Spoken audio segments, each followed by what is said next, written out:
I have an update on a case that I brought to you all last February. Before I jump in, I want to ask you to please look at this face and memorize it because she's free. Justice was not served. Before I jump into what her sentence is, I'm going to give you guys a quick recap. This is Allison Lee Chardon, 39 years old. And last year, her and her husband and her kids were in a hotel having a staycation at a Roseville hotel. Now, according to reports, these teenagers were on a hockey team. They were there for a tournament. They went from the sauna to the spa, and she ends up coming down there and gets in the spa with them, having her husband and her 2 kids upstairs. Yeah, and she starts telling them about her marriage and how she cheated on her husband and how he's upset and how he abuses her and hits her. Her husband comes downstairs and starts yelling, "You need to come upstairs or we're done." At this point, the kids left because it was curfew. They went upstairs to their hotel room. I believe it was between 3 and 5 kids or teenagers. And a few of them came back downstairs and were at the spa. So they snuck in after curfew. And they kind of spent more time with her, chit-chatting, etc. They, at that point, decided to go back to the room, and she asked for their Snapchat handle. When they're upstairs, she messages them and she asks them, if she could come stay in their room because the husband had thrown her out of the room. She had nowhere to stay for the night. 2 of the boys were like, absolutely not. But the 3rd boy was like, she's scared of her husband. Like, where's she going to sleep at? So they allowed her to come to the room. I want to know where the coaches are in all of this, but whatever. So anyways, they go into the room and she starts asking them if they're as active, etc. And she asks them for their ages. And at that point, she says, "Oh my gosh, you guys could be my kids." Really? Okay. You're almost 40 years old, but okay. At that point, multiple of the kids went ahead and left. 2 were left behind, and they stated that she told them that they could touch her. She started taking her clothes off, etc. I'm not going to go into details. However, the details are online if you guys want to read them. Let's just say that they are explicit. After everything was said and done, she insisted on them being together with one of the boys.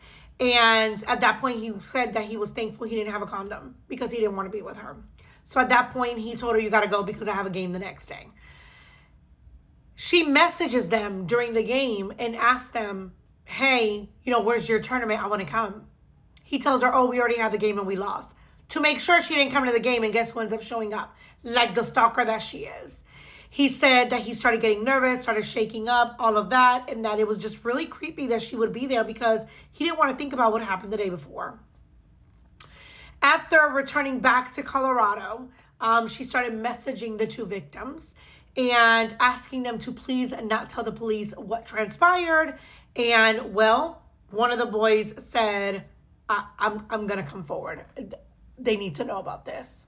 When she was arrested and asked, like, what the heck, she told police that she enjoyed getting this type of attention from them and admitted to the conduct. Now, what's sad about all of this is that let's talk about her repercussions. She was sentenced to 2 weekends in jail and time served. So a total of about 10 days. The rest, I believe, is like 5 years probation for doing this to these minors. While these minors, on the other hand, were held to much, much more, essentially they had more repercussions to deal with. Hockey season was canceled. So that was essentially blamed on them. They were also initially kicked off the team, but when they realized, or the team, the leaders found out exactly what transpired, how it transpired, at that point they were allowed to come back on the team. What's interesting about all of this is that this was shared with the judge at the time of sentencing. Specifically, the judge was told it really can't be overstated just how much harm this has caused both the victims themselves and their families. They have lost friends. They have had to deal with a lot of whispering and even blatantly false comments in their community. They lost opportunities in terms of sporting events. And these are the kinds of things that people will talk about for a long time. Johnson said that the victims and their families asked that she received the full 8th-month jail sentence. because they felt that it was appropriate and they gave her 8 days.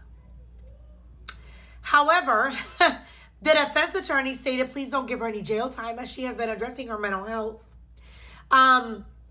She has been ostracized from the community. She's lost a lot of friends. She's had to sever times with family members. And that her kids themselves were pretty much humiliated. Well, that's her fault.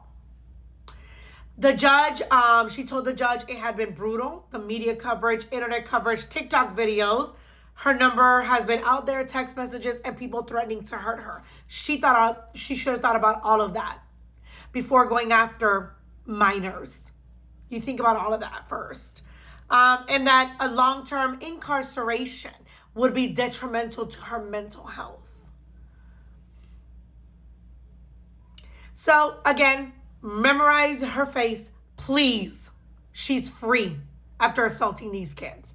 And I do think that the school in part needs to be held accountable. They should be checking the rooms at least. You know, hey, I know curfew's at 10. Let me go check in on everyone. I don't know. Something needs to be done because now we can't worry. We have to worry not only about everybody sleeping and eating correctly before a hockey tournament, but for predators like this one. Talk to you soon.